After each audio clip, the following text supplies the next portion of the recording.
21 de enero damos comienzo al programa 402 de Obligados a Volver, programa que se transmite todos los miércoles a las 18 horas y los sábados a las 19 horas por nuestra página en Facebook, Obligados a Volver, programa radial.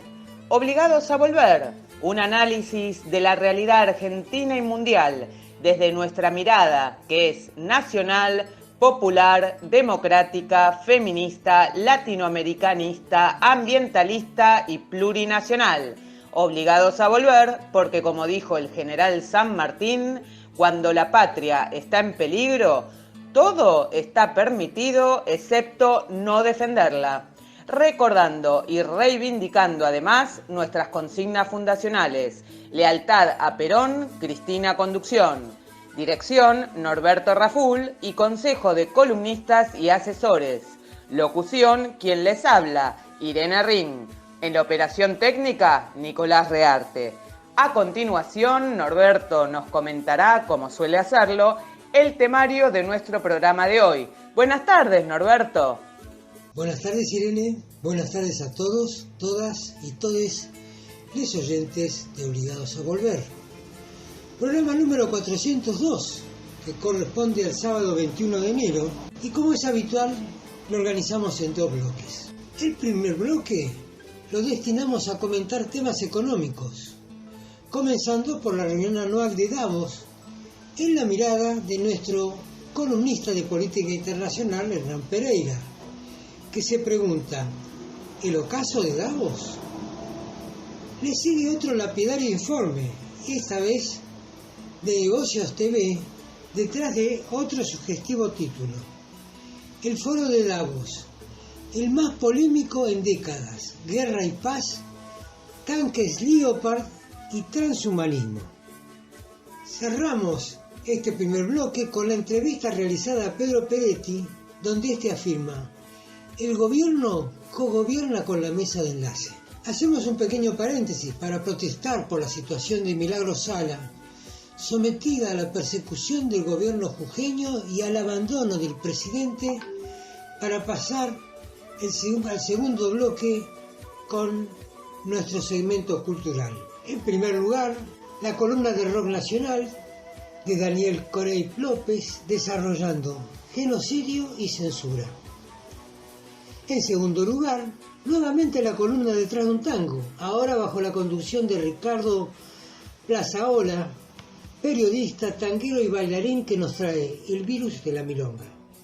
A continuación, Rubén Cusati y su columna de cine universal, que propone ver otros cines, en este caso del Perú y la producción de Francisco Lombardi. Cerramos el bloque y el programa con dos temas musicales de Ariel Plat, que integran el disco Identidad Milonguera, postulado a los premios Carlos Gardel. Dicho esto, ¿qué te parece, Hernán, si comenzás con tu columna? Buenas tardes, compañeros. Yo soy Hernán Pereira, soy colaborador de Obligados a Volver desde hace unos años. Me han pedido que comentara el Foro de Davos. El Foro de Davos es una reunión que se hace anualmente en la estación de esquí de los Alpes suizos que lleva ese nombre, Davos, y donde concurren la crema del empresariado internacional y líderes políticos de los países de Occidente, así como también miembros de ONGs importantes y poderosas y de organismos internacionales, la Organización Mundial del Comercio, a veces va gente de Naciones Unidas, van gente de mercados regionales o de asociaciones regionales de países, pero está perdiendo relevancia en el concierto internacional. Por un lado, los líderes políticos no quieren sacarse fotos con los empresarios importantes, porque eso electoralmente tiende a no ser bueno en épocas de crisis económica. Dice el Financial Times, que es el diario económico más importante de Inglaterra y probablemente del mundo, que hay 5 razones para concurrir a Davos. Una es salir en las fotos de las revistas y los diarios importantes. La otra es poder decir en las reuniones: eso que están diciendo, si lo debatimos en Davos. La otra es referirse a los negocios que se hacen en Davos, y todas cosas de figuración. Hay un comentarista español que lo recomiendo, se llama Alberto Iturralde, sale mucho por los medios, por la televisión y por revistas y diarios en España, y ha dicho que el foro, lo recomiendo porque es muy ácido y realmente muy agudo. Dice que el foro de Davos es un cabaret que no vale para nada y que solo de gente importante solo asistió el canciller alemán. Pero que el canciller alemán en realidad no manda en Alemania, así que también es como una cosa de figuración. Yendo estrictamente a Davos, uno de los temas centrales obviamente fue la guerra, pese a que el título de la reunión, de la convocatoria, era cooperar en un mundo fragmentado. En realidad era la guerra y sus consecuencias. Asistió la mujer del presidente ucraniano, de Zelensky, y le dijo: ustedes están discutiendo sobre energía limpia, nosotros no tenemos luz, nos bombardean todos los días, y la infraestructura energética está totalmente destruida, estamos pasando un invierno terrible, está nuestra economía destruida. Bueno, la respuesta inmediata fue de la presidenta de la Comunidad Europea, Ursula von der Leyen, quien le dijo que la ayuda este año para Ucrania va a ser de 18.000 millones de euros para reconstruir sobre todo la infraestructura energética y la infraestructura de salud de Ucrania. Estuvo también el alcalde de Kiev, dijo: nuestra economía está destruida, nuestra infraestructura está totalmente destruida. Y pidieron ambos ayuda en términos de armamentos, que es lo que está enviando constantemente Occidente. Volviendo al comentarista español Alberto Iturralde, él dice que la guerra le sirve a Estados Unidos para trasladar su crisis a Europa y que la que está pagando las consecuencias de la guerra en gran parte es Europa y obviamente los países africanos y asiáticos y latinoamericanos, porque están pagando más caro el combustible, más caro los alimentos, y finalmente todo eso redunda en beneficio de las grandes corporaciones internacionales, la mayoría norteamericanas y algunas europeas. Un informe presentado por un grupo conocido como Oxfam habla de que el 1% de la población mundial tiene el doble de riquezas que el 99% restante. Vamos a suponer que la riqueza mundial fueran 1.000 pesos. Quiere decir que el 1% tiene 666,66 pesos de esos 1.000 y el resto, 99%, 333 pesos con 33. Si tomáramos el 10 o el 15% de la pirámide superior de la población en términos de ingresos de la población mundial, obviamente que la desigualdad sería aún tremendamente peor. Hay que pensar que dentro del 99% allá abajo hay gente que no gana $1 por día y que está padeciendo y sufriendo situaciones realmente tremendamente injustas. Y que no es solo por la guerra de Ucrania, sino por la desigualdad que implica el sistema capitalista a nivel mundial. En Davos nunca se resuelven cosas demasiado importantes. En realidad lo que se hace son negocios y algunos pronósticos. Los pronósticos ahora son más optimistas que hace unos pocos meses atrás. Por ejemplo, Alemania dice que no va a entrar en recesión. Y esto se comentó en Davos, y otros países europeos dicen más o menos lo mismo. Pero la inflación en Europa sigue siendo alta, muy alta en distintos países, y hay mucha bronca y muchas movilizaciones y huelgas que están paralizando, por ejemplo, a Gran Bretaña, que están paralizando en este preciso momento a Francia por la reforma del sistema de jubilaciones. Y atenti con eso, que en cualquier momento, si gana la derecha, vamos a tener esa misma reforma en la Argentina. Es aumentar la edad jubilatoria, tanto de hombres como de mujeres, y reducir lo que están ganando los jubilados. ¿Qué es lo que pregona el FMI hace rato para la Argentina? Habló el viceprimer ministro chino en la reunión del comienzo, la primera reunión de Davos, donde hizo una especie de profesión de fe acerca de que China no va a oponerse a la inversión extranjera y que va a seguir abriéndose hacia Occidente y hacia el mundo en general, y no respondió a algunas críticas que deslizó la presidenta de la Comisión Europea, Ursula von Leyen, diciendo que China está instando a sus empresas a seguir consumiendo energías sucias a todo trapo. Lo que sí dijo el viceprimer ministro chino es que ellos este año van a volver a la senda del crecimiento, lo cual significa que van a consumir más energía. Siguiendo con el análisis, no asistió el primer ministro inglés, no asistió el presidente de Francia, no asistió el presidente de Estados Unidos, tampoco asistió el primer ministro chino, y solo, digamos, de países europeos periféricos asistieron primeros ministros o presidentes, pero nada realmente demasiado importante. Lo que sí, entre los empresarios se notó una cierta vuelta del optimismo, se cerraron muchos negocios. Está calculado que el excedente por día del 1% de los más ricos del mundo en este momento está en el orden de los 2.700 millones de dólares. Es una locura, una barbaridad, una cifra de la que no podemos tener noción directa, porque son poco más de 1.000 personas, que están llevándose la tajada más grande de la economía mundial, sin importarles absolutamente nada sobre el resto y las necesidades que se acumulan del otro lado, en un marco de una desigualdad realmente catastrófica. Volvemos al siglo XVIII, al siglo XIX en términos de desigualdad de ingresos, o casi rozando épocas de esclavitud.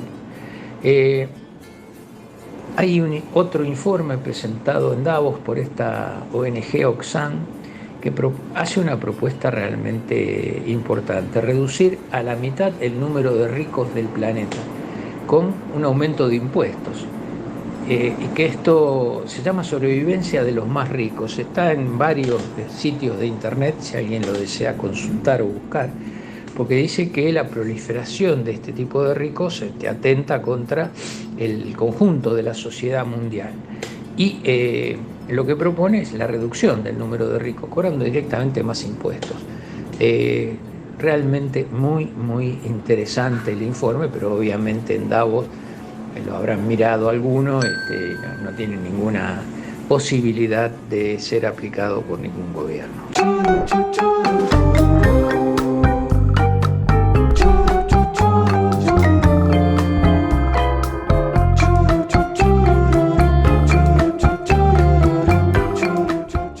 Tienen que rendir cuentas. Ahí queda eso. Está comparando a la industria tabacalera, que ha pagado y mucho, con la industria petrolera, que ha pagado poco y a la que le van a poner el foco. Ahí no nombra a Exxon, es Exxon. Ojo, porque a partir de este movimiento de Guterres va a haber el típico movimiento de satanización de la industria y le van a dar hasta en el carnet de identidad. Pero es que le van a dar por todos lados. 8 y 17. Miren, todo esto estaría muy bien.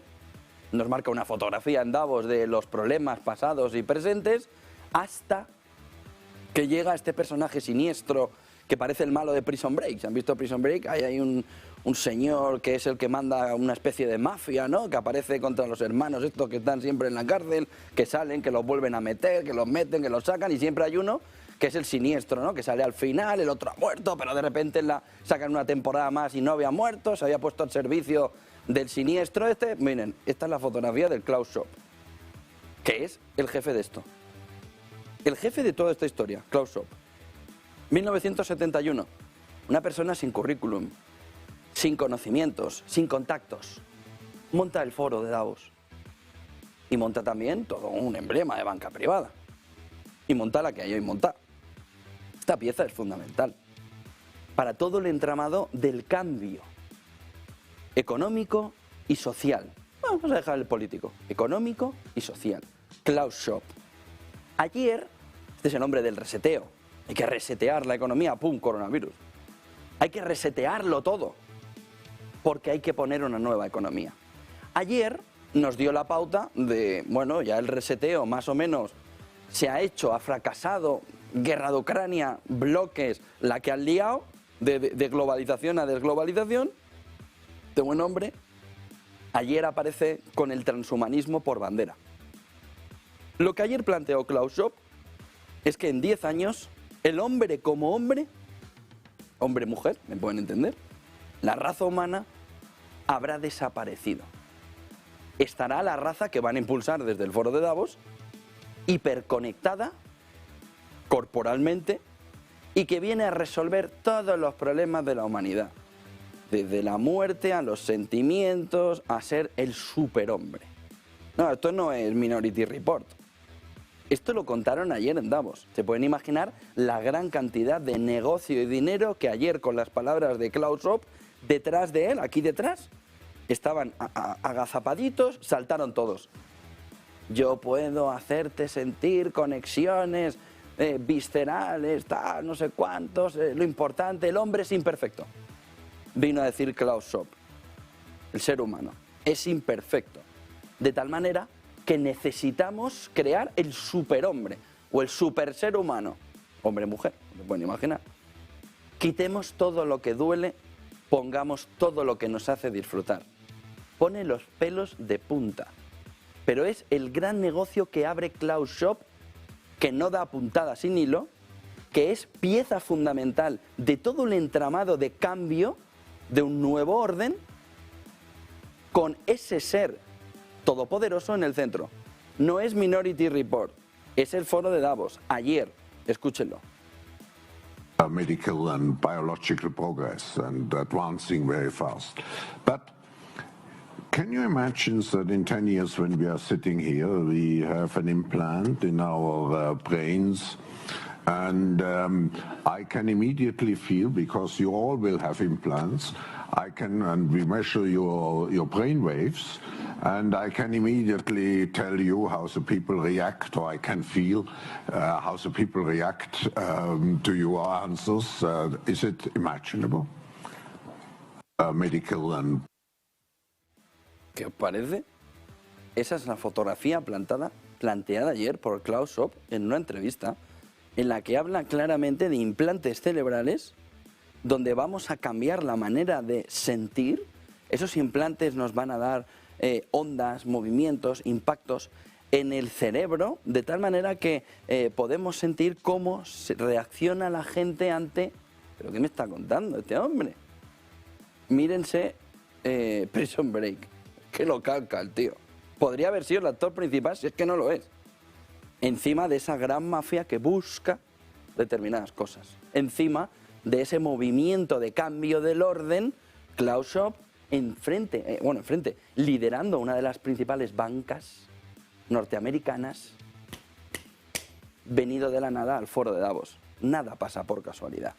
Pieza fundamental en toda la historia. Ojo a este movimiento, va a dar mucho de qué hablar. Esto que ayer dijo Klaus Schwab en el foro de Davos, hablando ya sin ningún tipo de pudor de implantes cerebrales, de que todo va a cambiar y que vamos camino de ese superhombre, de ese super ser humano que va a traspasar determinadas barreras. La muerte como principal barrera y el negociazo que se va a implementar aquí detrás. ¿Cómo? Haciendo pruebas. ¿Cómo las pruebas? Pues ya nos enteraremos por el camino. ¿Qué hay alrededor de esto? La necesidad de la tranquilidad con el negocio, por un lado, lo que nos está poniendo el foro de Davos. Aquí hay una industria que va a surgir, pero bueno, de la nada. El metaverso va a ser una broma. Las gafitas de Zuckerberg van a ser una broma al lado de esto. Todo el negocio de healthcare, unido con toda la parte tecnológica, en la búsqueda de este super ser humano que nos intenta implementar el foro de Davos después de iniciar el gran reseteo. 10 años, dice. En 10 años ellos dos estarán con implantes cerebrales y sabrán perfectamente la reacción del otro. Ya nos explicarán cómo, pero no se preocupen que nos lo explicarán. A partir de aquí, ¿qué es lo que surge? ¿Qué es hipernecesario en un momento de el hombre es, o la mujer es el propio Dios? Dios no existe. Es el superhombre, el superser humano, con toda la tecnología detrás. ¿Qué puede surgir? La renta única. Porque ya para qué trabajar. ¿Te se imagina ahí trabajando? No, renta única. De ahí que todo esto venga relacionado con el movimiento que todos los que auspician todo esto del foro de Davos, sobre todo en el lado de la izquierda, pero también en la derecha, en la izquierda empiezan a impulsar con una renta única que ahora mismo a nuestros ojos es una auténtica locura, pero que no dan puntadas sin hilo, igual que Klaus Schwab. Escuchen este fragmento. Después de haber escuchado a Klaus Schwab, de Ione Belarra en España, para bajarlo al terreno nacional, pero en México será otro, en Alemania será otro, en donde quiera, sobre todo América Latina y España, pues van a tener ejemplos parecidos a los de Ione Belarra, hablando de cómo tiene que ser la renta mínima desde los 18 años para cumplir con las expectativas de la independencia del individuo. Ojo, porque lo que está planteando ahora mismo es el caos absoluto económico, es decir, la quiebra del Estado. Lo que plantea Ione Belarra es la quiebra del Estado. Para que en lugar de plantearlo, decir, oye, es que vamos a quebrar el Estado, vamos a repartir el dinero que queda en la caja y que cierre el último. Pero eso es con los ojos de hoy. Con los ojos de Klaus Schwab que hemos visto, la historia puede cambiar. Y de ahí que se hile toda la fotografía de ese superser humano con una gran inversión detrás que va a venir con lo que Podemos está planteando. Escúchenla. Que tiene que ser ágil, que tiene que ser rápida, que tiene que llegar a tiempo, como siempre dice nuestra querida ministra de Igualdad, Irene Montero. Tenemos que llegar a tiempo también en esto. Y llegar a tiempo implica que si tus ingresos han caído por debajo de los 2.100 euros en los últimos 3 meses, automáticamente tienes que poder recibir la renta garantizada. Porque si no, lo que ocurre es que la gente cae por una cuesta de vulnerabilidad, cae a un pozo tan hondo, a un agujero tan hondo, del que luego es súper difícil salir, del que luego es prácticamente imposible salir. Todos y por eso asienten. Tenemos que llegar a tiempo y hay que llegar a tiempo, es imposible si te caen los ingresos de 2.100 euros que proponemos que sea y lo que buscan que es euros para una persona individual. Una persona individual, todas las personas son individuales, no existen todavía las personas colectivas. Una persona, 2 personas adultas y 2 niños reciben o 2 niñas, entre 700 y tiene que ser de 1.400 pago euros. individual, porque todavía en esta sociedad hay muchas mujeres que sufren violencia entra el económica, capítulo del feminismo, que sufren la no sabemos qué punto juegan los chavales de 18 años, chicos, en ese entorno que también la reciben. Por ejemplo, que abandonen una situación de violencia y o lo que que se se busca ejerza es sobre la ellas una base, violencia económica tener que a con todo el medidas mundo como con esta se un vería ingreso mínimo revertido. al Por eso servicio el del pago Estado. tiene que Esto es ser individual, el Estado para que todas comunista las llevado al personas siglo adultas que forman XXI. parte de una familia Escúchenla. tengan independencia económica. Y como muy bien explicaba también José, no hay ningún José, ¿no motivo soy yo? para no pagar la renta garantizada a partir de los 18 años. La gente Porque es lo joven típico, tiene un el chaval de mismo 18 años derecho que necesita. que las personas de Hombre, más entre edad 700 y a recibir 1.400 una euros, renta ¿para qué? garantizada que les permita independencia económica, que les permita trabajar por sus sueños, que les permita seguir avanzando en su vida y desarrollando su proyecto de vida. Estado comunista. Y además, creo que es En estado importante puro, recordar pero del que siglo esta renta XXI, garantizada con la tecnología por el medio sería de Klaus también Schwab. un paso intermedio hacia el que es nuestro objetivo último de la década, La que es renta poder tener mínima una renta universal. universal en España, como la Y en que todo el mundo. ¿Por qué? siempre hemos defendido. Bueno, y aquí todos ya, se pliegan, ¿no? Al ¡buah! ¿No? ¿Qué es la cuestión fundamental para entender este tema? Klaus Schwab. Lo que parece que está en extremos diametralmente opuestos, están perfectamente entrelazados. No se puede conseguir esto sin la tecnología y el super ser humano, o el superindividuo, o el superhombre que se quiere crear desde el foro de Davos. De tal manera que ese gran reseteo que comenzó, que ha tenido sus alteraciones, porque nada es lineal, ni para el foro de Davos con toda su potencia, ni para las élites, ahora viene por el camino de generar ese superhombre mediante la inversión, mientras todos estos, por detrás, hacen un Estado perfectamente comunista. George Orwell, 1984. Perfectamente visto. Minority Report. Perfectamente. Son dos fotografías claras de lo que están mirando, claro, con las alteraciones que la vida real nos puede poner con todos estos. Lo que el Foro de Davos está planteando y Podemos está planteando, se cogen estrechamente la mano, aunque no lo parezca. Buscan la sumisión, la dependencia, la eliminación del Estado capitalista, como hoy lo conocemos, por la creación de una gran élite que controla absolutamente todo. Es la unión del capitalismo y del comunismo en su beneficio. Unas grandes élites que tienen detrás una gran inversión, que de ti quieren €1 al día, por toda la población, €1 o $1 al día, de cada ciudadano. Y tienes suficiente para generar todo esto que está planteando el Foro de Davos a través de Cloud Shop, mientras la fotografía nos lleva a la guerra de Ucrania, a Zelensky cabreado con Scholz, a Scholz, no quiero contestar, a Stoltenberg diciendo la OTAN, y nos falta un elemento más, el gobierno único europeo. Ya está. Foro de Davos, Podemos, que parece lo más alejado del Foro de Davos, entrelazándose con el gobierno único europeo, está todo terminado. Sumisión y dependencia. Y a partir de ahí, eso sí, luego no protesten. 8:30 de la mañana es la fotografía de un Foro de Davos, el más polémico desde el Gran Reseteo, y después del Gran Reseteo, de los más polémicos que se han visto en las últimas décadas, porque mientras se intenta desviar la atención con los problemas de hoy, guerra de Ucrania, no se termina de avanzar en la agenda del cambio del ser humano, con todo el dinero que hay detrás de la gran banca, aquí, para generar esa gran élite que controle todo, y en el que todos estos de Podemos no están fuera, están bien dentro.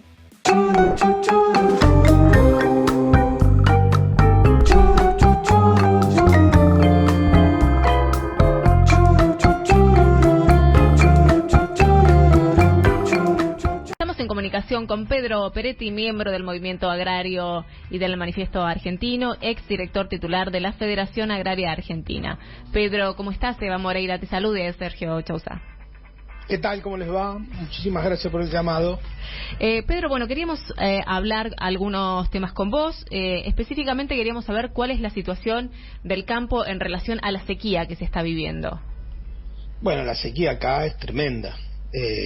Hoy estaba viendo un informe en la zona de Rosario, la peor de los últimos 90 años. Yo estoy en un lugar en este momento que es donde tengo el campo.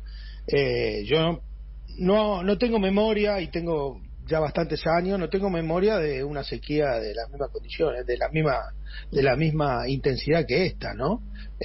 Acá el maíz de segunda, muchos lugares no se pudo sembrar, la soja está agonizando, que la soja verdadera y exactamente es un yuyo, es un yuyo con todas las letras, y sin embargo está sufriendo tremendo. La cosecha de trigo fue un desastre. Digo, acá la situación de la sequía es muy, muy impactante.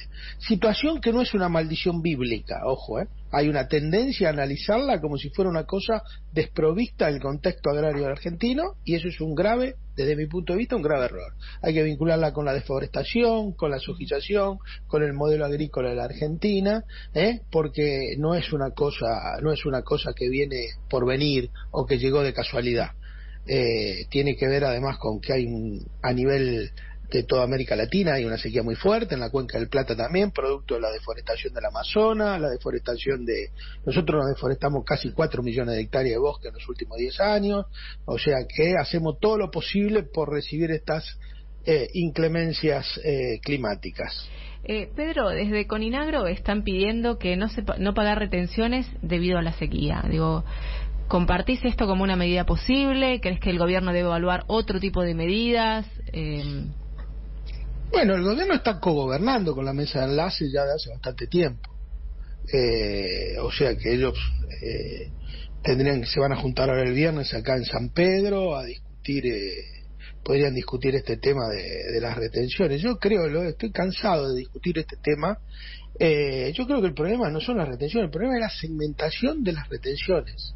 Las retenciones hay que segmentarla por el tamaño de las explotaciones agropecuarias, y la ayuda a los productores damnificados por la sequía debe ser segmentada, diferenciada por el tamaño de los productores agropecuarios. ¿Por qué? Porque después de cada una de estas incidencias climáticas, sean sequías o sean inundaciones, el productor grande sale mucho más grande y el productor chico sale mucho más chico o se va directamente de la actividad. Hay un proceso de concentración. Si el gobierno tuviera realmente una mirada nacional y popular sobre el problema agrario, pondría el foco en los pequeños productores y ayudaría ahí, para que no se vayan de la actividad, para que sigan siendo productores, para que la agricultura de rostro humano siga existiendo y no vayamos a esta cada vez más agricultura mega industrial y concentrada e integrada verticalmente. Entonces creo que el problema está ahí, para lo cual, mire, acaba de salir un trabajo extraordinariamente interesante de un diputado santafesino sobre cómo es el método para calcular el impuesto inmobiliario rural a partir de la segmentación y de la diversificación productiva, que es el diputado Leandro Busato, que es absolutamente aplicable a las retenciones, y yo creo que el camino es ese: diferenciar, segmentar por el tamaño de la explotación agropecuaria.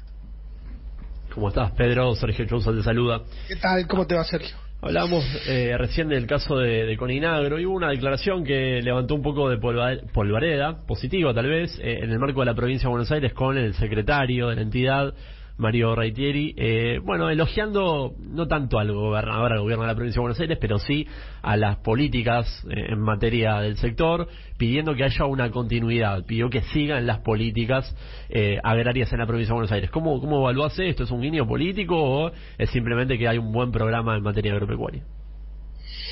No, yo creo que Kicillof está haciendo muy bien las cosas, las viene haciendo muy bien viene diferenciando a los productores en el sentido que yo te voy diciendo desde la campaña electoral, desde cuando salía con el Clio, que se iba a reunir a la Federación Agraria Argentina, que habla de los pequeños productores. Hay una política pública diferenciada, es la única provincia que tiene una política distinta, tanto sea al gobierno nacional como al gobierno de Santa Fe, Santa Fe y Córdoba, en donde directamente la mesa de enlace maneja los dos ministerios, o Entre Ríos, que también es parte de ese mismo esquema, ¿no es cierto? Yo creo que no lo conozco a Reitieri, no sé en qué sentido lo dijo, pero sí la política de Kicillof es una política distinta y muy, muy rescatable. Te cambio un poquito de tema. El dólar soja permitió una acumulación evidentemente muy significativa de reservas, pero bueno, también tuvo cuestionamientos de parte de otros sectores que tal vez lo relacionaron con cierto grado de concesión ante los grandes productores de soja en Argentina. ¿Vos cómo lo ves? ¿Qué evaluación tenés? Y no es una condición, una concesión, es una rendición. Es una cosa totalmente distinta. Le pusieron de rodillas al gobierno, se puede analizar de distintos lugares, si había que recomponer la reserva y todo ese tipo de cosas, es perfecto. Un país sin reserva no se puede manejar. Hay que analizar el tema de la reserva en el contexto en que Sergio Massa, no se le puede caer con todo a Sergio Massa, porque Sergio Massa, en el contexto en que recibió el gobierno, se dilapidaron los 2 primeros años de este gobierno, de nuestro gobierno, se dilapidaron 30.000, 35.000 millones de dólares de superávit comercial. Vos lo sabés mejor que yo eso, y bueno, y llegamos a la situación en que llegamos, ¿no es cierto? No solo dilapidamos en ese festival de importaciones absolutamente insensato y absolutamente alocado, sino que además perdimos 4 millones de votos, o sea que peor no puede haber sido. La recomposición de las reservas se hizo sobre ese marco. Yo creo que podría haber habido otro camino. Yo creo que hay que ir a una negociación más dura con las compañías agroexportadoras, que son en definitiva las que te están fijando el tipo de cambio y poniéndote las reglas de juego, que son las grandes ganadoras, porque habría que leer claramente de todos los quits que liquidaron dólar soja, cuántos se llevaron los 100 primeros y cuántos se llevaron los últimos, ¿no es cierto? Y ahí te vas a dar cuenta que AGD, Cargill, Bunge, Dreyfus se la llevaron con la pala, como se la vienen llevando siempre. Hay que ir a una negociación mucho más fuerte ahí. Yo creo que el haber recuperado la posibilidad de cobrar el peaje de la hidrovía es una posibilidad que el gobierno no usó ni exploró y debería usarla y explorarla, porque si vos me liquidás antes del 31 de agosto yo te cobro 3.24 o 34 de peaje por tonelada, y si me la liquidás después del 31 de agosto te cobro 10. Y va a ver cómo se apuran a liquidar. Y la que viene de Paraguay, en vez de cobrarte 1.34, que los productores argentinos le terminamos pagando todo el dragado a todo el contrabando de la soja paraguaya, en vez de cobrarte 1.34 te cobro $10, va a ver cómo se agilizan las liquidaciones y se puede negociar con bastante más facilidad con con estos grupos concentrados. Pedro, volviendo un poco a la situación del campo actualmente por la sequía, ¿crees que hay medidas que el gobierno debe implementar para ayudar al campo? Hay una propuesta del presidente Krab, por ejemplo, de condonación de muchas deudas impositivas y un programa de prórrogas. ¿Crees que algo así serviría? ¿Crees que tiene el gobierno que ir por otro lado? Yo me niego a usar el término campo, ¿no? Yo creo que hay que condonar la deuda impositiva. ¿A quién? A los pequeños productores. ¿A quién se la vamos a condonar la deuda impositiva? ¿A MSU, que sembró 200.000 hectáreas de soja? ¿A Decoagro, que sembró 380.000 hectáreas de soja? ¿A Agrobopatel, que sembró 180.000 hectáreas de soja? ¿A ellos se la vamos a condonar? ¿A ellos le vamos a sacar el anticipo de ganancia? ¿O se la vamos a sacar a José Chacarero, que sembró 50 hectáreas?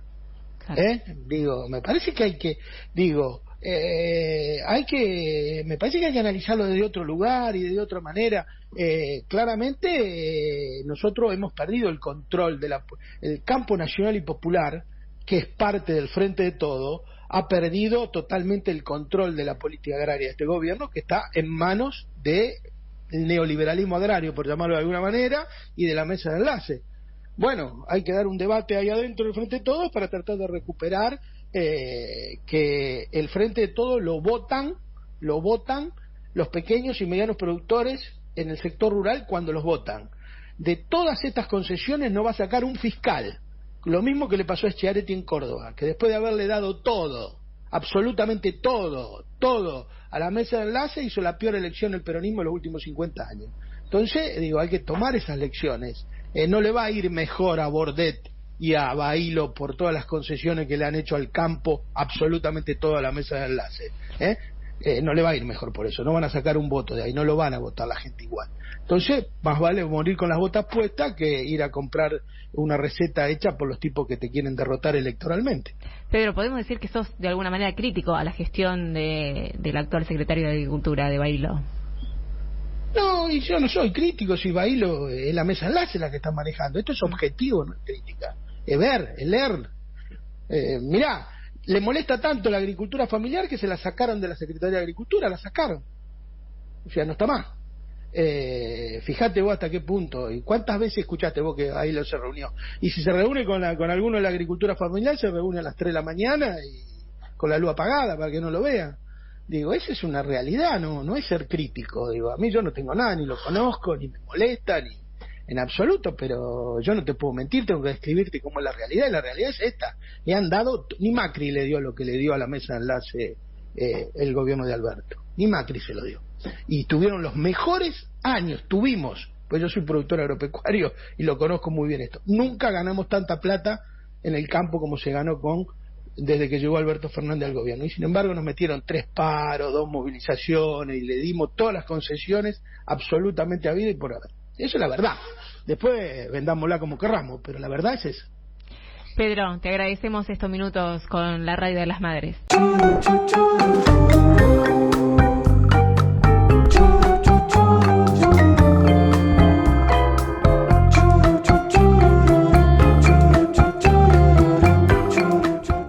Llegamos al carnaval para defender la tierra.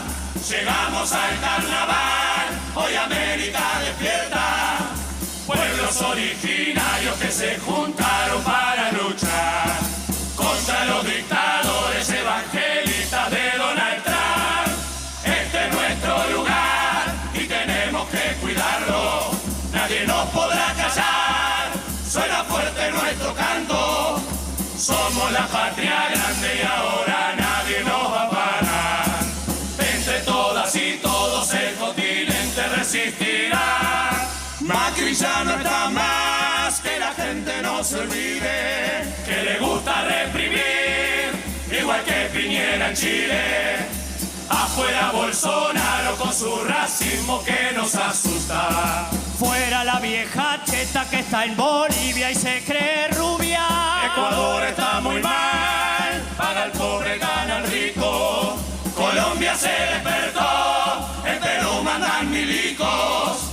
Vemos que la derecha vino por todo una vez más. Y hasta no conseguirlo queda muy claro, no va a parar. Algo que no entiendo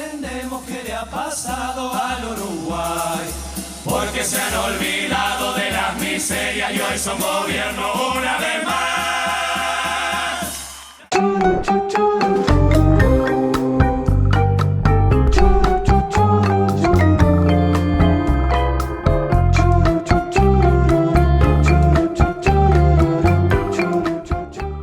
La necesidad de que Milagro Sala sea trasladada a un centro de alta complejidad está dada por la evolución de su miembro inferior izquierdo, que está complicado con una obstrucción total por una trombosis venosa profunda, que prácticamente tiene muy poco alivio por la tibial, una vena muy chica que no alcanza a drenar, que le provoca dolor, dificultad del desplazamiento y tiene que estar con la pierna elevada.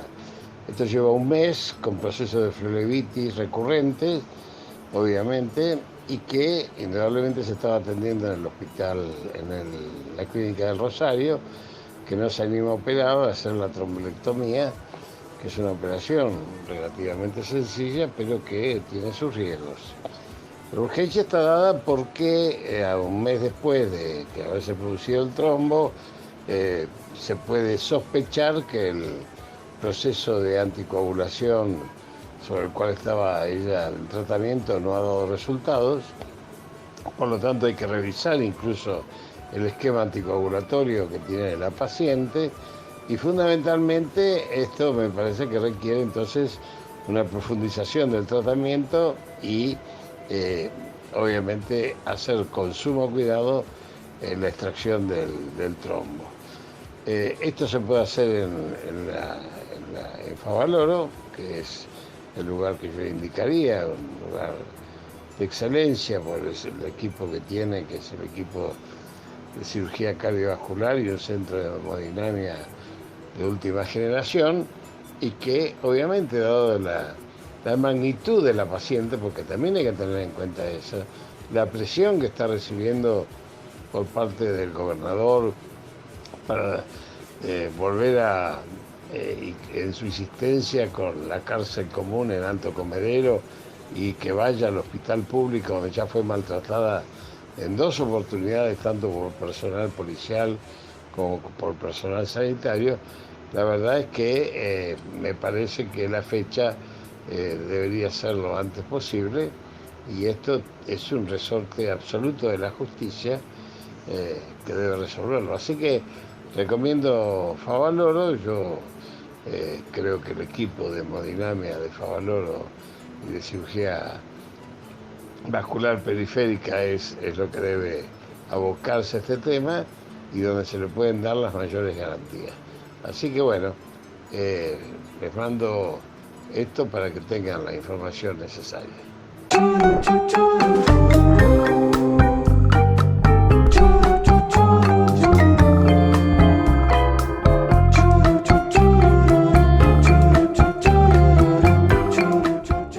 Buenos días, buenas tardes, buenas noches. Aquí nuevamente Daniel Corey López, columna de Rock Nacional, en exclusivo para el programa Obligados a Volver. En la intervención anterior hablé de rock y dictadura y dije que quedaban algunas cosas en el tintero como para mencionar. Para hacer un repaso de lo dicho, en la dictadura, el rock, la música en particular, también el folclore y alguna que otra canción, por ejemplo, como Cambalache en el registro tanguero, fueron abolidas, censuradas, en lo que la dictadura genocida, cívico-militar religiosa impuso. Le tenían mucho miedo a que los jóvenes, por ejemplo, con canciones como Una cigarra, cantada por Mercedes Sosa, o letras y canciones de César Isela, Horacio Guaraní y otros autores del régimen o del registro folclórico, las consideran canciones comprometidas, peligrosas, porque los jóvenes pobrecitos iban a ser conducidos hacia el mal. ¿Qué era el mal? Reaccionar frente a situaciones injustas y a violencia institucional como la que implementó en el último gobierno de Isabel Perón, en la última etapa, la previa al golpe, la AAA creada por José López Rega, pero financiada por el poder militar y económico que luego tomó el poder en el 76. No les alcanzaba, por supuesto, con la música, la lectura, los libros, las revistas y todo aquel contenido que alertara a la sociedad sobre lo que estaba ocurriendo y sobre el contenido real de la dictadura genocida. Todo fue censurado. No bastaba con secuestrar y desaparecer gente ni con eliminar la vida política argentina. La dictadura necesitaba un consenso en la sociedad. Desde Mercedes Sosa a Pink Floyd, desde Sui Generis a Pescado Rabioso, desde León Gieco a Mercedes Sosa, desde Morris y Lito Nevia a lo que se les ocurra en materia musical, en especial materia musical destinada a la cultura joven. Todo eso había que sacarlo de circulación porque atentaba con el ser nacional y bla, bla, bla. Ya sabemos que cuando hablan de ser nacional, republicanismo, Dios, patria y hogar y otras definiciones por el estilo, de lo que están hablando es de someter a la inmensa mayoría del pueblo argentino al pensamiento de 4 o 5 vivos que viven de la riqueza que tiene el país y de la riqueza que justamente promueven con su laburo diario las sociedades. Algunas canciones para tener una idea aproximada, ¿no?, de qué censuraban estos incultos. Además, lo hacían a través de gente que ocupaba lugares con rango militar, ¿no? Coroneles. Yo recuerdo hacer teatro en esa época, era muy chico todavía, pero había empezado a hacer teatro para llevar a las escuelas y había que llevarle al consejo escolar dirigido por un coronel el texto de la obra que íbamos a hacer. Y si al coronel no le gustaba el texto, en general no se hacía. Y si en el texto había alguna palabra que al inculto coronel le parecía revolucionaria, había que borrarlo. Imagínense si eso se hacía con algo que entraba en un jardín de infantes, en una escuela primaria, para un grupo corto en cantidad de chicos y chicas, lo que para esta gente significaba la difusión de canciones como, por ejemplo, De nada sirve, de Morris, o Pensar en nada, un tema de León Gieco, la canción que cantaba el Lito Nevia, Ayer no más, en realidad está domesticada, está lavada, porque la original, cantada por Morris, escrita por Morris y Pipo Lernud, fue prohibida por las dictaduras en el 66, la dictadura de Onganía, y nuevamente en el 76. Me gusta ese tajo de Pescado Rabioso, de la autoría de Luis Alberto Spinetta, porque contenía una clara connotación sexual y resultaba transgresora para los años 70. Me gusta ese tajo que ayer conocí, ella me calienta, la quiero invitar a dormir, canta el Flaco en esta canción, incluida en un simple en el año 73. Viernes 3 AM de Serú Girán, que en el año 78 graba Charly García junto a David de Lebón, Pedro Aznar y Oscar Moro, cuando crea el grupo Serú Girán, creación que se dio, la de este grupo, en Brasil, porque Charly y David Lebón también en principio emigraron por miedo a lo que podía ocurrir con sus vidas. Viernes 3M está incluida en el álbum La grasa de los capitales del año 79 y fue censurada por incentivar al suicidio. Y llevas el caño a tu sien, apretándolas bien las muelas, dice un fragmento de este himno compuesto por Charly García. El tuit del mono liso de María Elena Walsh, que si bien me dirán, bueno, pero no es rock, es parte de la censura. ¿Y cuál es el punto de la censura? Bueno, fue considerada impropia para la dictadura militar, ya que habla de una naranja excéntrica que vive en libertad a pesar de los intentos de domesticación. La naranja se pasea de la sala al comedor. No me tires con un cuchillo, tírame con tenedor.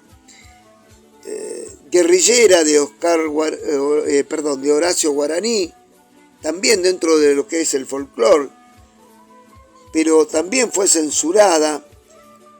Ariel Ramírez, Gustavo Santaolalla, Miguel Cantilo, Papo, Piero, Miguel Abuelo, Marinera Ross, Víctor Heredia, Roque Narvaja y más de uno y más de una que no me entran en esta columna para nombrar. Son ejemplos, ¿no?, de lo que aconteció con la dictadura y con la música que usaron como arma de tortura para el pueblo argentino. La idea era expurgar de contenidos políticos e inmorales a los repertorios de las canciones populares. Una locura solo arraigada en mentes perversas capaces de idear un plan de secuestro, tortura y desaparición física, de arrojar personas vivas en vuelos de la muerte, de permitir que mujeres embarazadas parieran para luego asesinarlas y quitarles la criatura. Y en lo que algún imbécil dice, bueno, salvaban la vida de la criatura. No, negociaban con la vida de la criatura. Sí la salvaban para hacer intercambio y para negociar con otra gente. Yo me acuerdo de una tal Ernestina Noble. Hasta aquí la columna de rock en la dictadura. Espero haber sido claro, conciso y breve en los 10 minutos permitidos. Y espero en la próxima seguir hablando de rock nacional, de música con contenido. Esa música que le permitió a una generación, la de los 60 y 70, abrir la cabeza no solo a una nueva propuesta musical, sino a ideas que tenían que ver con una patria más justa, más libre, más solidaria, que todavía está en construcción. Chau, hasta la próxima. Gracias.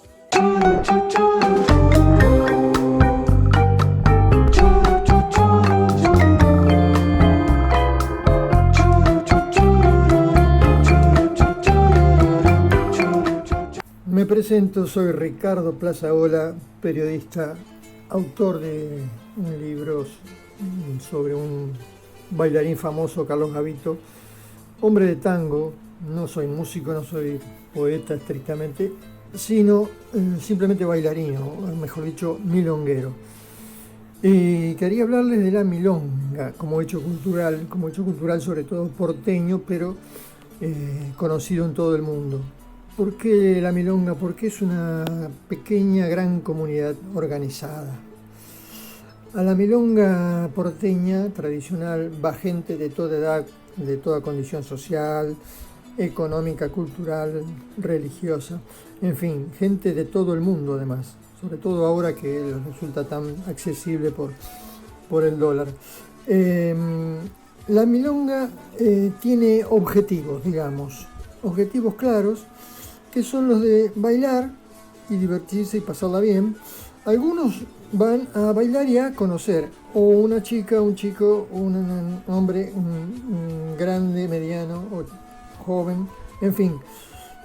Algunos combinan, van a bailar y a conocer gente, y otros simplemente a divertirse y la pasan muy bien. Pero lo importante de todo esto es que se cumplen los códigos de distinto tipo, ¿no? Cada milonga por ahí tiene su propio código relativo, su propio código de comportamiento, de cómo bailar, de cómo circular, de cómo comportarse, etc. Y se cumplen, medianamente se cumplen. Lo interesante es que estos propios códigos han sido creados por la gente, por la historia, y se respetan. Y, repito, convocan gente que piensa muy distinto. Sin embargo, hay una comunidad que cumple con sus objetivos, que es pasarla bien, ¿no?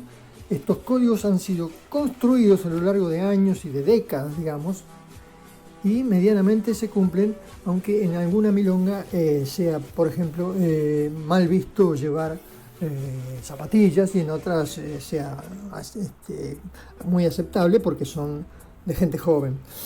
Hay de todo. En fin, de las milongas hay 1000 temas para hablar, hay personajes, lugares, anécdotas, en fin, podemos hablar horas y horas de esto.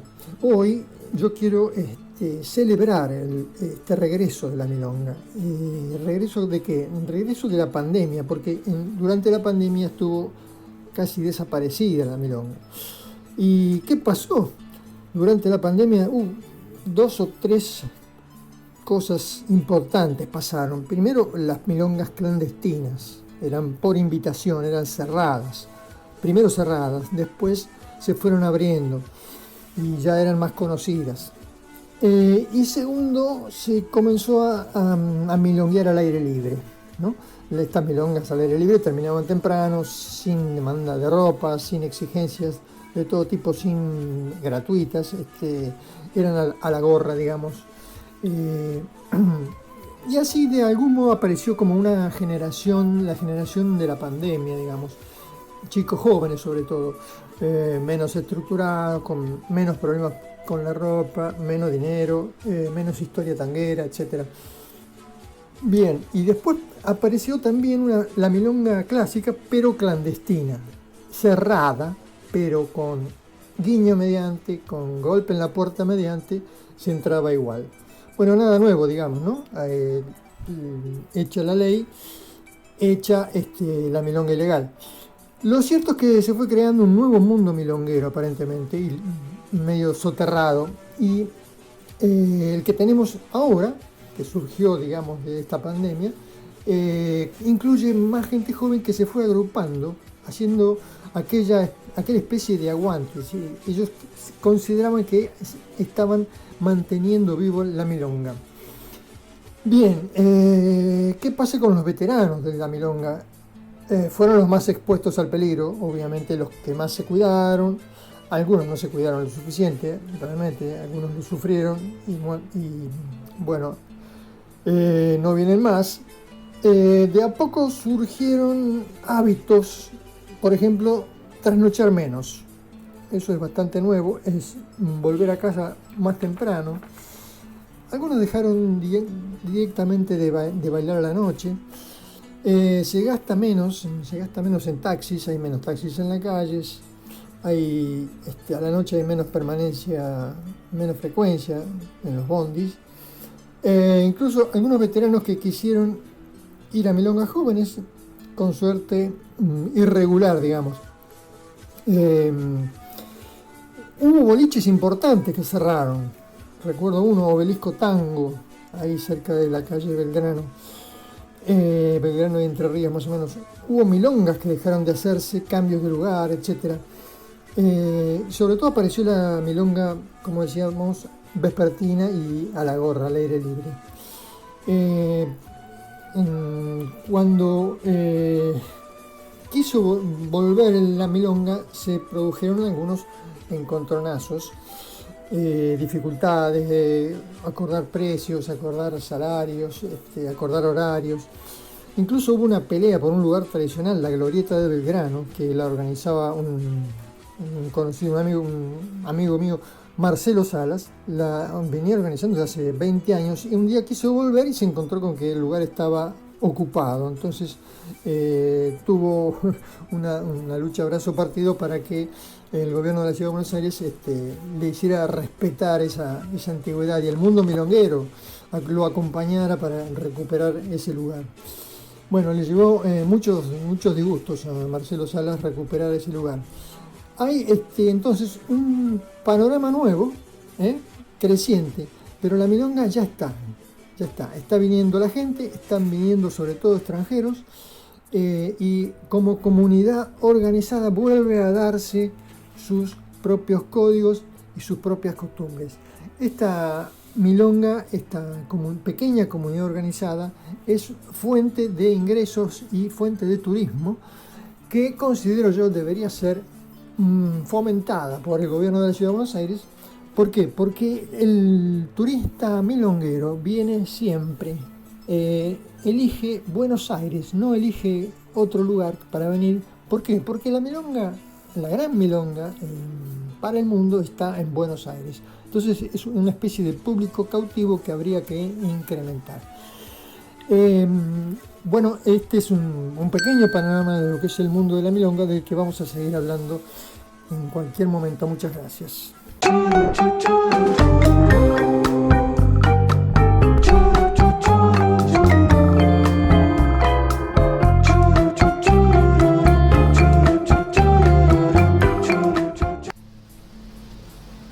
Buenas tardes, soy Rubén Cusati y hoy continuaremos analizando otros cines haciendo centro en nuestra región. Pese a algún éxito aislado, como la recomendable La teta asustada de Claudia Loza en el 2009, el nombre más reconocido del cine peruano y posiblemente el más importante es Francisco Lombardi, con más de 40 años de experiencia, y varios de sus films son ineludibles y se hallan fácilmente en la web. Lo elegimos por diversas razones: su extensa producción, premiada dentro y fuera de su país, su temática basada en la realidad peruana con puntos de contacto insoslayable con el resto de Latinoamérica. Varias de sus películas son adaptaciones de las primeras novelas del premio Nobel Vargas Llosa, como La ciudad y los perros en 1985 o Pantaleón y las visitadoras en 1998. Pantaleón tuvo un gran éxito y la suerte de haber sido producida por un canal de televisión, lo cual le dio una publicidad que aumentó el potencial comercial de la película. Su cine ofrece una visión crítica del Perú, de frente a su realidad y buscando siempre conectar con el público, es decir, alejándose de lo que se dio en llamar cine de autor, intentando ser más popular dentro de lo que se denomina cine clásico, compuesta en escena tradicional, sin fragmentación del relato y con continuidad de tiempo y espacio a la manera de los mejores del cine estadounidense como Lumet o Huston y como el argentino Adolfo Aristarain. O sea, su cine se centra en contar historias sin exageraciones visuales o dramáticas. Así, su estilo es absolutamente clásico y recuerda a lo bueno de Hollywood e incluso al neorrealismo. Quizás por eso mismo tiene una mirada convencional y evita mayores desbordes o aventuras que lo hacen poco arriesgado. Lombardi siempre tiene presente al espectador y echa de menos la época en la que la taquilla debía recuperar la inversión del filme. Hoy la gente no asiste más al cine y se hacen películas con subsidios estatales que nadie ve y se proyectan solo en festivales. Lo que denominamos cine de autor, que comenzara con la Nouvelle Vague a fines de los 50. Su búsqueda del espectador y del cine masivo, fundiéndose en lo popular, evitando al cine de autor, está ligado también a otra de sus actividades, como el fútbol, ya que fue presidente del equipo más popular del Perú e incluso llegó a presidir la Asociación Peruana de Fútbol. Esa persistente búsqueda del espectador y de desentrañar ciertas emociones que su cine, en sus mejores momentos, refleja a través de todos los temas y nunca partiendo de una idea fija personal. Por su cine pasan la temática LGTB, Sendero Luminoso, La Prensa Amarilla en su aclamada Tinta Roja y la crítica a todos los poderes del Perú. No es ajeno a su cine de preocupaciones sociales el comienzo de sus estudios en la famosa Universidad del Litoral de Santa Fe, Argentina, que dirigiera Fernando Birri. Su cine, entonces, refleja sus preocupaciones e intereses para comunicarse con un público amplio y ha tenido películas con un gran éxito comercial, por lo cual defiende esa relación con el público, algo que se ha perdido a través del cine de autor. Trata de hacer algo personal, pero que aspire a conectar con el público, recuperando lo que ha sido siempre el cine, un arte con gran poder de comunicación, un arte masivo. Hoy se produce mucho cine comercial que no vale nada. En cambio hay mucho cine de autor que es muy interesante, con películas pequeñas, de pocos personajes, en la que se narra una historia sencilla. Lombardi intenta ubicarse justo en un punto intermedio. Quizás ese sea el punto de inflexión que se necesita para que el cine vuelva a ser un arte y deje de ser un mero entretenimiento.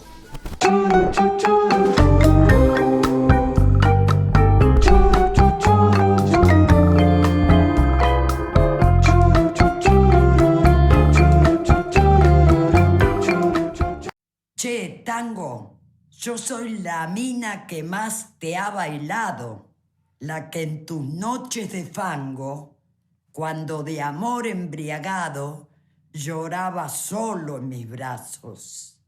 Ya ves, soy la percanta más fiel que viene a bailarte bien, porque jamás te he olvidado.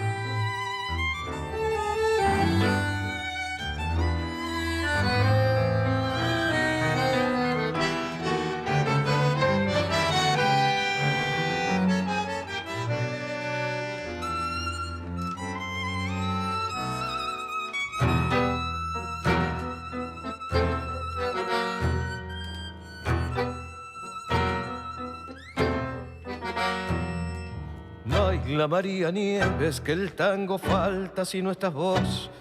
Baila con tu prestancia, con elegancia y esa pasión. Baila María Nieves, que el tango duele sin tu esplendor. Gira con tu romance en ese trance del corazón.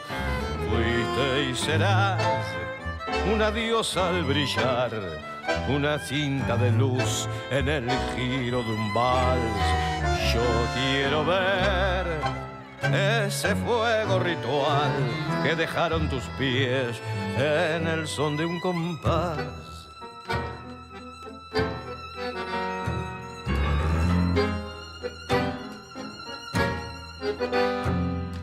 Baila María Nieves, tus pasos tienen la eternidad.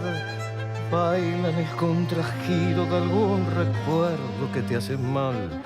Baila María Nieves, que el tiempo es breve para el amor. Baila con tu vestido tajo encendido de whisky ron. Fuiste y serás una diosa al brillar, una cinta de luz en el giro de un vals. Yo quiero ver ese fuego ritual que dejaron tus pies en el son de un compás.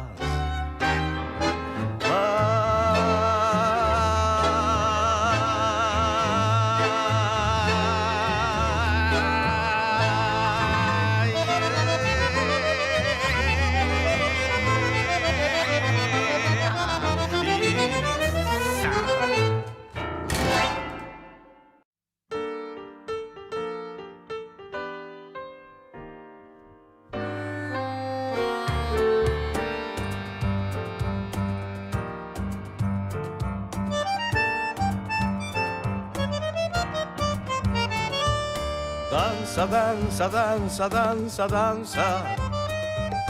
Danza, Geraldine.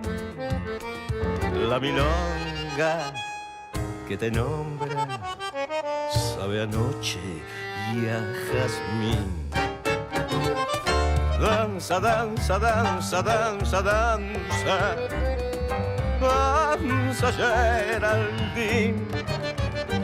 Corta el aire con tu gancho y tus labios de rubí. Hazle un 8 a la nostalgia con tu magia de carmín. Danza, danza, danza, danza, danza. Danza, Geraldine. No hay abrazo como el tuyo, ni en la luna de París. Danza, danza, danza, danza, danza. Danza con tu afán, que anda un tango susurrando tras tus pasos de arrabal. Ve luciendo tu elegancia tan porteña y musical.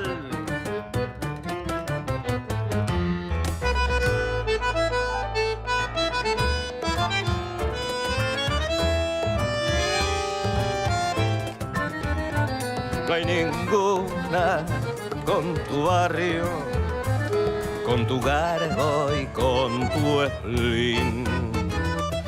Danza, danza, danza, danza, danza. Danza, Geraldine. Milongueros te veneran, dan la vida por sentir. Esos toques tan porteños de tu danza sin batir. Danza, danza, danza, danza, danza. Danza.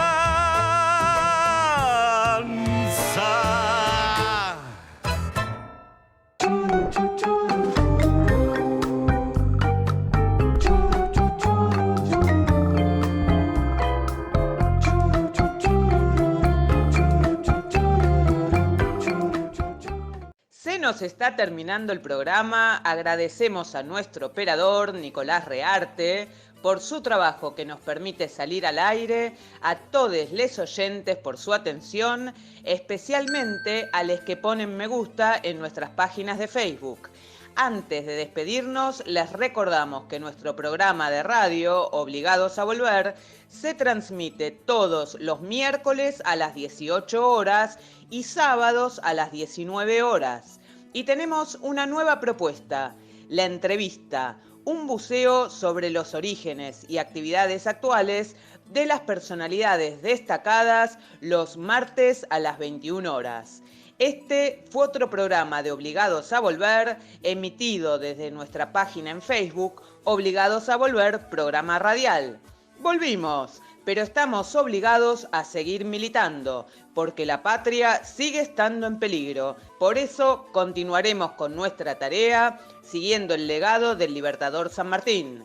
Cuando la patria está en peligro, todo está permitido excepto no defenderla. Recordando y reivindicando nuestras consignas fundacionales. Lealtad a Perón, Cristina Conducción.